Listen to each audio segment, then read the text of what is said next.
Si Filmar Alipayo, ang champion surfer, ay kumpirmadong nagkaayos na sila ng fiancé niyang si Andy Eigenman matapos ang mga kontrobersya. Ang issue ay may kinalaman sa pagpapakouple tato ni Filmar at ng kanyang female friend na si Pernille Sjöö, isang Swedish marine photographer. Nagkausap na sila ni Andy ng masinsinan at nilinaw nila ang mga issue. Sa isang Facebook post, ibinalita ni Filmar na okay na sila ni Andy, at nagpakita pa siya ng video kasama si Andy at ang kanilang anak na si Lilo. May mga netizen na nagbigay ng payo at suporta sa kanila, kabilang na ang pagpapayo kay Filmar na maging sensitibo sa mga desisyon, lalo na sa relasyon ni Andy. Si Andy naman ay nagpost din sa social media at linaw na hindi siya tinraidor ni Filmar, kundi ang tinutukoy niyang kaibigang babae na paulit-ulit na nagsasabing maghiwalay sila ni Filmar tuwing magkaaway.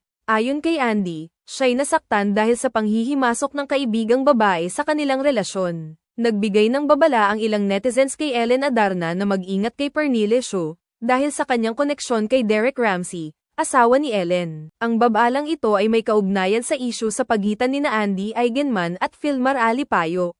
Isang netizen ang nag-comment sa Instagram post ni Ellen. Nagsasabing mag-ingat siya kay Pernille dahil tila malapit si Derek kay Pernille. Tumugon si Ellen, "Dili ko selosa day. Hihihi," na nagpapakita na hindi siya selosa. Inalis naman ang komentong iyon, ngunit may ilan pang netizens ang nagbigay ng mga babala sa kanya. Sa ngayon, na-deactivate ang Instagram page ni Pernille. Ayon kay Filmar, maayos na ang kanilang relasyon ni Andy. Si Andrea Brillantes ay excited at kinakabahan sa pagkakataong makatrabaho si Coco Martin sa FPJ's Batang Quiapo. Aminado siyang kinakabahan dahil sa bigating co-stars at sa unique na estilo ni Coco. Gayunpaman, determinado siyang magtagumpay at ipakita ang kanyang kakayahan. Handang-handa na rin siya para sa mas mature na role sa kanyang karera at umaasa siyang magiging matagumpay ang bagong chapter na ito. Saad ni Andrea, iniisip niya si Coco at ang mga bagay na dapat gawin araw-araw, at nai-stress siya sa dami ng expectations mula sa kanyang mga co-stars. Gayunpaman, determinado siya na magtagumpay. Si Maris Racal ay nagkwento ng kanyang karanasan sa paggawa ng isang viral scene sa ABS-CBN action thriller series na Incognito.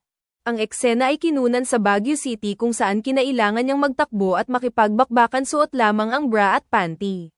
Ayon kay Maris, hindi niya in-expect na ang unang eksena na gagawin niya sa unang araw ng taping sa Baguio ay ito, kaya't nagulat siya. Hindi lang ang pagiging unang eksena ang naging hamon, kundi pati na rin ang matinding lamig ng Baguio, kaya't naging mas challenging ang shoot. Sa kabila nito, ipinakita ni Maris ang kanyang husay sa pagganap bilang si Gab Rivera, at naging viral ang eksena sa social media. Maraming netizens ang humanga sa kanyang acting at walang sablay na performance, kahit na may mga kritisismo na isinama sa mga komento. Puri si Maris sa kanyang dedikasyon at sa pagganap ng role, pati na rin sa kanyang mga co-stars sa serye tulad nina Anthony Jennings, Kayla Estrada, at iba pa.